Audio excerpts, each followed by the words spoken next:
Guys, you want to segue to the whole Coinbase issue? I want to segue real quick to your mustache. It is mighty. Dude, It is. We've been talking about it all night, man. The ginger stash. You just have to shave everything else and have really pale skin, because then it stands out. That's all it is. I'm telling you. And you look like you're a pilot from Nam. Yeah, from Vietnam. Dude. Even though you have a baby face, if you were wearing a pilot's outfit, I'm a be like, yeah, that sexual tyrannosaur. I call it like the Chaz Finster stash. It's kind of like that. You know, it's not like a Hitler stash, but Charlie Chaplin stash. All right, nerds. Oh talk my about God. Coinbase shit. Yeah, so I'll bring this one in because I did a little bit of reading on this. So essentially, Coinbase announced recently that they're acquiring a company called Neutrino, and they did acquire it. And what Neutrino is this a blockchain analytics company? Warren, let me speak. No. So the reason for this. They didn't fire them. They never hired them. They were thinking about hiring them. No. So they acquired Neutrino. Now Neutrino, they are a blockchain analytics company, and so for KYC, which is know your customer, and anti-money laundering, they need this to adhere to regulations. And according to Coinbase, in their own words, they said, it's basically crucial to adhere to, the spirit of crypto plus regulations, which is kind of ironic. They want the most secure, trusted, and legally compliant bridge to cryptocurrency is what they said. So people were pissed for two reasons. The first reason is that obviously KYC and, anti-money laundering takes away some of the privacy that people think is a tenet of crypto. But number two is that Neutrino had these employees that used to work for this company called Hacking Team. And this is where it gets kind of sketchy because Hacking Team, they develop what's called remote control systems that enable governments to decrypt communication. And the way they do this, so like if you're on Skype or if you're on Telegram, it's encrypted. But the tech that Hacking Team has uses like keystroke monitoring and screen capture to circumvent that, right? And Hacking Team also, if you go to what they do, they have a product to, quote, exfiltrate Bitcoin and other cryptocurrency wallet files to collect data on local accounts, contacts, and transaction histories. And they have sold this software to Sudan, Bahrain, Saudi Arabia, and the last one, can anyone guess? Venezuela. And so what Coinbase did is they found this out and they said, okay, even though these guys don't work for Hacking Team anymore, we don't want them on board with Neutrino when we acquire them. But the case remains, it's very creepy that this kind of technology exists and that Coinbase is somewhat in cahoots with people who developed it. Yeah, so I'll give the other side, I don't agree with them partnering with them at all, but if you are going to hire somebody to build your security, why not hire the guys that would fuck with your security? They're the best at it, right? Yeah, that's true. Yeah. But all ethics aside, it's a trust. It's a trust thing also. Right. Bullshit, bro. First of all, Jake, you are right. They did buy them, and that was my bad.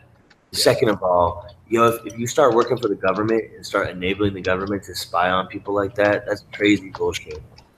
Anybody who calls themselves a hacker, man.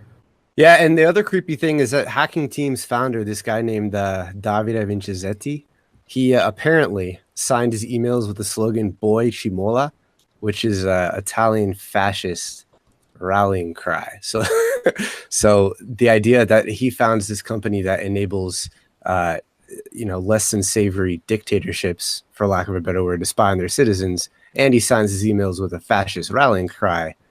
Yeah, I might think that he's more motivated to enable this kind of behavior than to prevent it. So anyways, then big crypto Twitter went off on the big hashtag delete Coinbase movement, which probably deleted 20 wallets total. Yeah. No, dude, I saw a lot of people that actually wrote to customer service saying delete my account. Bro, they're still cheap. They're the only ones with a 0% fee. I'm not gonna stop using Coinbase just because they had some crazy people on their payroll. I don't give a shit. They don't have a 0% fee. I don't know what you're getting at. Maybe that's a problem to say. They don't. They have a fee, right? They have to be in business somehow. They're making money. People who are impatient. It's the taker fee. Yeah, if you're patient, you can pay nothing. If And you they do have a no post, withdrawal.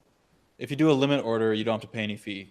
So Yeah, you and that's how gotta go that's how Coinbase. Cash App works too. Cash No, App, no, I no, don't. no, no. No, it doesn't. There's Cash a App is spread. market buy. They have a spread. It's like 1%. Well, no, I'm sorry. I meant the way that you take money out. So if someone transfers you $50, you can wait 3 days and get all 50, or you can cash out immediately and they take a small percentage.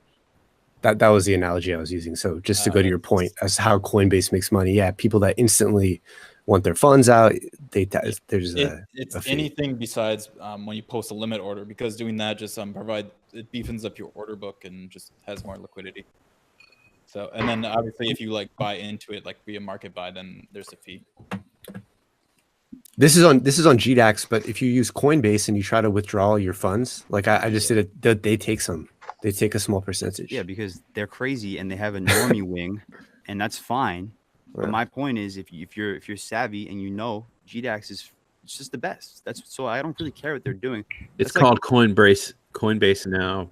It's Coinbase just Pro so now. funny to me that Yeah, but there's isn't actually a thing. there an ideological conundrum though if you're using that and it is against the Absolutely spirit not. of crypto? Why not? But weren't you just earlier arguing for Ideological the reason? conundrum? Well, you were arguing Depends earlier on why in you're our in crypto. conversation. True, but earlier in this conversation, we were talking about how cryptocurrency can replace a dollar via all these different, arguments. But then buying off of an exchange, centralized exchange, with all this regulation, isn't that on the opposite side? Isn't that contradictory? I mean, I don't see how it's contradictory because I don't have any other way to get bitcoins. Well, I'm starting with- the I'm starting local- starting with Well, the you're Bitcoin US just kind of dollar. thing. sacrificing ethics. Yeah, I think you're stretching, Ryan. It is Sacrificing contradictory. ethics because It is contradictory. It doesn't mean you shouldn't do it, right? It doesn't mean you're not going to make that calculated decision, but you are straying from the church of Bitcoin to buy Bitcoin from Coinbase. Yeah, that's my point, and I'm Sure. doing the same thing that Ryan does, right? I'm doing the same thing because of the low fees, but I'm just talking about the argument right now from like a purist point of view. They really are not commensurable. But if you're doing it too, then why are you what like that's my, that's Well, kind of the because point. I'm trying to think about it from a Bitcoin maximalist point of view, and I'm definitely not that type He's of person. playing the devil's I'm advocate. pretty sure. Well, no, Bitcoin I'm just trying to- maximalism I'm for just- state. Yeah. I'm also a person of logic though, and like you guys said it yourselves, 20 wallets probably got closed. So my point is, if the rest of the society in the world is not going to do these idealistic things on individual case-to-case basis, why the hell would I waste my own energy thinking about it like that? That just seems like it's like guilting yourself into feeling bad about something that has no bearing. Because the reality is, no one else is going to do anything either. That's like saying, Sounds "Oh, like let's go." democracy. Yeah, I mean, it's kind of no, it doesn't really sound like. Well, democracy. if Coinbase is adhering to all these federal regulations and they're able to hire this Neutrino company that can basically track, let's say in the future they get better and they can track everything, isn't that kind of like a new dollar? Yeah, I mean, in a But, like, way. the NSA and the CIA and all these things, the Homeland Security, like with the stuff we know that they already do, like it's already really slimy and very like sketchy. And Like, all I'm saying is that the idea of Bitcoin as peer-to-peer doesn't have an exchange where you buy and there's know your customer and anti-money laundering in part of that mix, right? Like if it's a recipe, you're adding some fucking fancy ingredient in there that a purist wouldn't add, and that's the exchange and the government ties and all that. Let me put this to rest right now. If you were on Coinbase, you're not in the church of Bitcoin anyway. So if you were even there to delete your account, you weren't a purist anyway, right? I have no gods. You see, I agree. I agree. Except for Roger Ver. this is a giant economic system. He's Jesus. As much as I want it to be an ideological system, it's more of an economic system. That's way different, Colin. Yeah, it is. I didn't say Right, but I think profit. it's beneficial to discuss, Ryan, the ideological part of it as well as the economic part of it and see which ones match, which don't, and what the best way to go forward is. I think that's a really crucial discussion that the whole community is going to have in the future. It's And similar they to, already like, are having it. It's similar to those arguments of like, do you think that we should be able to tell private businesses like what they who and how they should service people and like what kind of ways they should service them in, and like also their ethics and stuff like that? Like, I'm just of the belief that when it comes to private companies, I judge them personally based off of how they service me and what I get from them and my interaction with them. And like everyone else can judge them how they want, and I will not I will not hold that against them. But Coinbase has never done anything to me that is like directly like ruining my life or taking away from my life that other things have not already done or tried to do, like with this data thing. But earlier you also brought up Soros and how you think he's, these players that are these economic behemoths.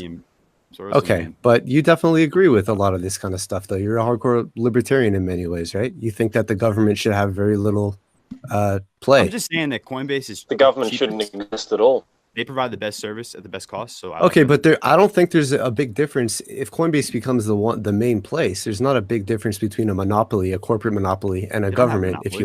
I'm talking about an idea. It depends who has the biggest guns arguing with me. You guys are arguing with me about how like Coinbase is bad. So that's no. I'm not arguing with you, Ryan. I'm just talking about the idea. I'm just talking about the idea of Coinbase and crypto.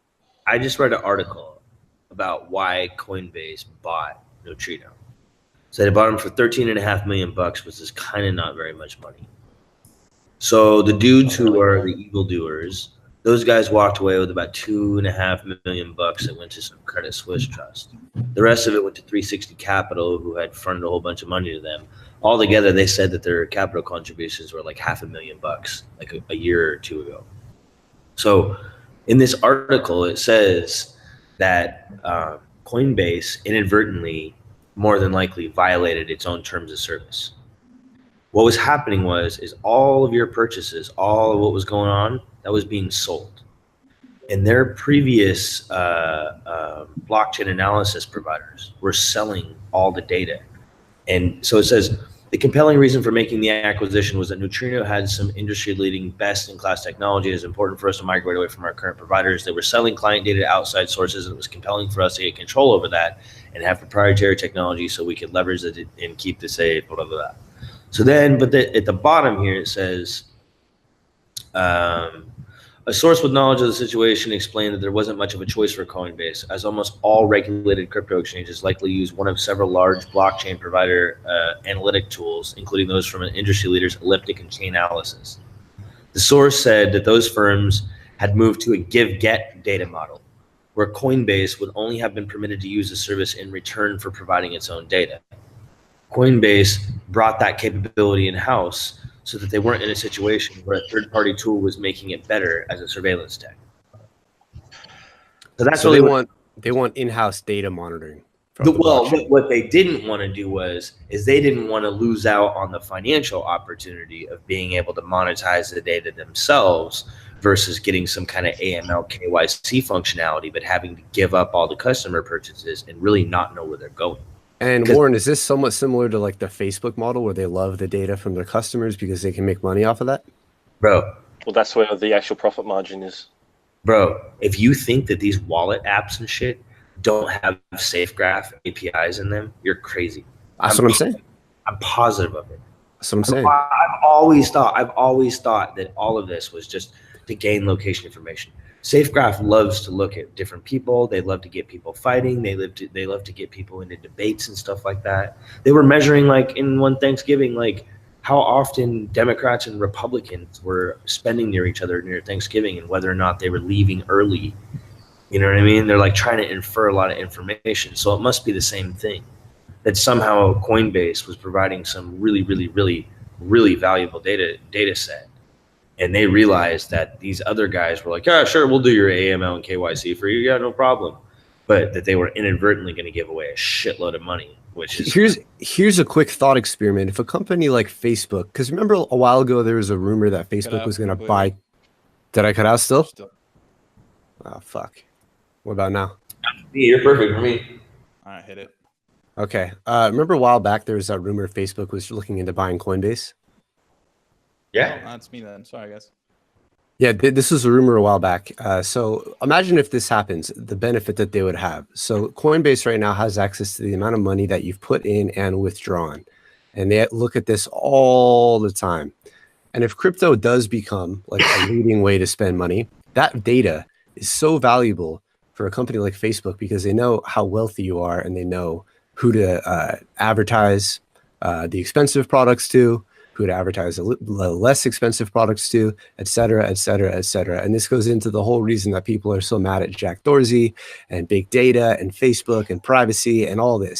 So going back to my argument about like Coinbase being incommensurable with the spirit of crypto, that's a big reason why. It's like, look, you're sacrificing the whole anonymity that crypto offers by using the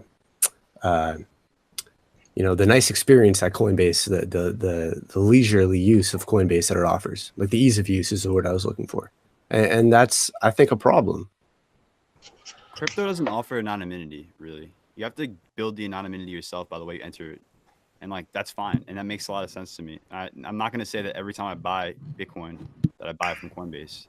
It really depends what you're trying to do with the Bitcoin. If you're just buying it to save, hold, and keep in your account and then eventually pay your taxes on like a good little boy, it really doesn't make a difference. Right. Hey, you're talking about you. I'm not talking about me. I'm talking about the big picture of just what is the reason that people should be investing in crypto and why is crypto a better monetary system than the US dollar. Basically, you can't get rid of fiat without getting rid of the government. Okay, the government is always going to be, propped up in regards to mega corporations, or just corporations in general. So, like the way that I see it is, you're into crypto for one of two reasons. Either A, you're anti-government, and you believe in crypto, wanting to be the global currency, or B, you're simply just in crypto because you want to make fiat and you're pro-state. You're one of the two. You're either you want to make money and you're pro-state, or you're anti-state and you want to replace the world's money system with crypto. I don't know if that's true, bro. I think there's a way of looking at it. Callum's right. I think I agree with Callum as well. I think that's the big picture look. I think there's more